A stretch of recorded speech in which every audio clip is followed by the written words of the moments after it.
శనివారం సిపిఎం శాసనసభ పక్ష మాజీ నాయకుడు జూలకంటి రంగారెడ్డి ఎలక్ట్రిసిటీ స్టోర్ హమాలి వర్కర్ యూనియన్ రాష్ట్ర అధ్యక్షులు కత్తుల యాదయ్యలతో కలిసి రాష్ట్ర డిప్యూటీ సీఎం బట్టి విక్రమార్కను ప్రజాభవనంలో కలిసి వినతిపత్రం సమర్పించారు. ఈ సందర్భంగా వీరారెడ్డి మాట్లాడారు.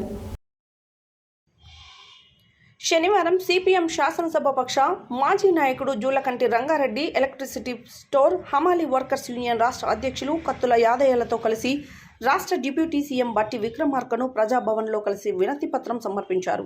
ఈ సందర్భంగా వీరారెడ్డి మాట్లాడుతూ రాష్ట్ర వ్యాప్తంగా 220 మంది ఎలక్ట్రిసిటీ స్టోర్ కార్మికులుగా విద్యుత్ పరికరాలు ఎగుమతి దిగుమతులు చేస్తూ ప్రజలకు సేవలు అందిస్తున్నారు.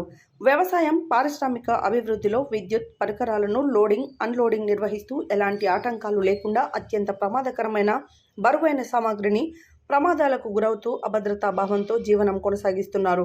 విద్యుత్ శాఖలో గత 30 సంవత్సరాలుగా సేవలు అందిస్తున్న మమ్ములను గత ప్రభుత్వానికి అనేక మార్లు విజ్ఞప్తి చేశాము. ఇదే సంస్థలో ఉన్న కాంట్రాక్ట్ కార్మికులను అర్జిటన్ గుర్తించినది. అదేవిధంగా ఎలక్ట్రిసిటీ స్టోర్లలో ఎగుమతి దిగుమతులు నిర్వహిస్తున్న కార్మికులను ఆర్టిజన్ ఉద్యోగులుగా గుర్తించి ఉద్యోగ భద్రత కల్పిస్తూ రెగ్యులరైజ్ చేయాలని కోరారు.